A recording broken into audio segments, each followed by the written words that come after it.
अस्सलाम वालेकुम। मुझे मालूम है कि मैं पिछले कुछ अरसे से इंग्लिश में वीडियोस अपलोड कर रहा था। अब उसकी रीज़न ये थी कि ये वीडियोस काफ़ी देर पहले के बने हुए थे लेकिन अपलोड नहीं हुए थे, तो इसलिए मैंने उन्हें अपलोड तो कर दिया।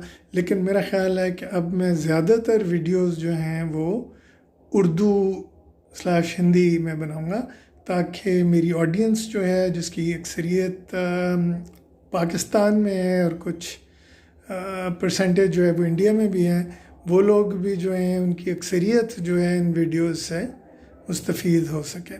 तो हिप्नोसिस पे और उसके अलावा कुछ वीडियो लेक्चर्स जो हैं वो एक्सपेक्ट कीजिएगा अगले कुछ दिनों में इंशाल्लाह। और ये होंगे ज़ाहिर है कि उर्दू में या हिंदी में, जैसे मैंने पहले कहा, और एक आधा पंजाबी का भी होगा।